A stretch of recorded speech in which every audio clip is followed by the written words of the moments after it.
नमस्कार, मैं वैष्णवी चौहान और आप देख रहे हैं सुदर्शन दिल्ली। दिल्ली विश्वविद्यालय का कैंपस आज एक महत्वपूर्ण सामाजिक और राजनीतिक संदेश का केंद्र बन गया, जब नारी शक्ति वंदन अधिनियम जागरूकता अभियान के तहत एक बड़ा हस्ताक्षर अभियान आयोजित किया गया। इस कार्यक्रम में दिल्ली की मुख्यमंत्री रेखा गुप्ता ने विशेष रूप से भाग लिया और छात्रों व शिक्षकों के साथ मिलकर इस सिग्नेचर कैंपेन को आगे बढ़ाया। दिल्ली विश्वविद्यालय के फैकल्टी ऑफ आर्ट्स से शुरू हुए इस अभियान का उद्देश्य महिला आरक्षण और महिला नेतृत्व को बढ़ावा देना बताया जा रहा है। वहीं कार्यक्रम में बड़ी संख्या में छात्राएं, छात्र और शिक्षक शामिल हुए और उन्होंने इस पहल के समर्थन में हस्ताक्षर किए। कैंपस में मौजूद छात्रों ने इस अभियान को लेकर खासा उत्साह भी देखने को मिला।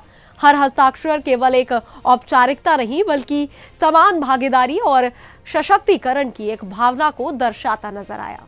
मुख्यमंत्री रेखा गुप्ता ने छात्रों के साथ संवाद करते हुए कहा कि देश में महिला नेतृत्व को बढ़ावा देने के लिए ये अधिनियम एक महत्वपूर्ण कदम है।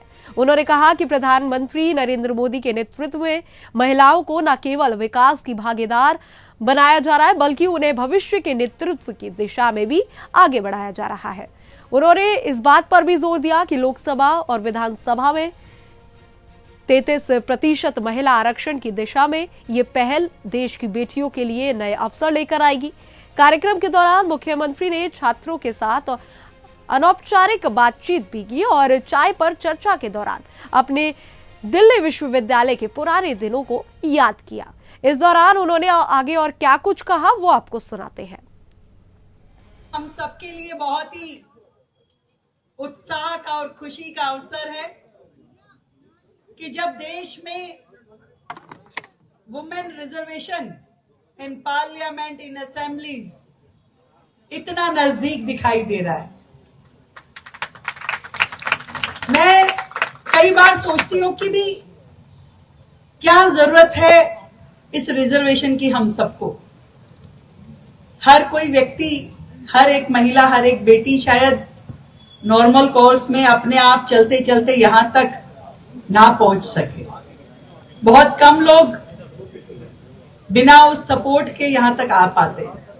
पर आज इस देश को चलाने में, इस देश के प्रशासन में, इस देश की नीति बनाने में देश की महिलाओं की एक बहुत बड़ी भूमिका होनी चाहिए।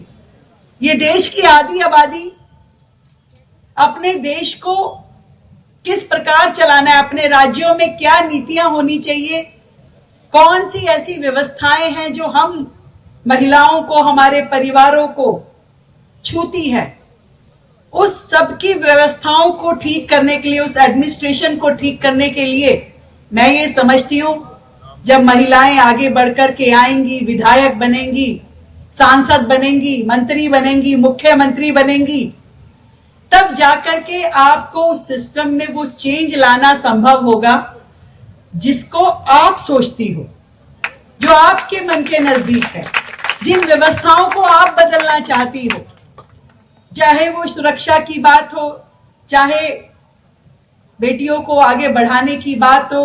और मैं सच में इस मंच के माध्यम से प्रधानमंत्री जी का धन्यवाद करती हूँ कि जिन्होंने इस नियम को लाने के लिए, इस एक्ट को लाने के लिए देश में इतना बड़ा प्रयास किया कि हर पॉलिटिकल पार्टी को एक प्लेटफॉर्म पे लाने की कोशिश करते हुए कि ये कितना बड़ा रेवोल्यूशन हमारे देश में होगा कि जहां एक और हम बात करते थे बेटी बचाओ की, उसके बाद आए बेटी पढ़ाओ और अब हम कह रहे हैं बेटी बढ़ाओ।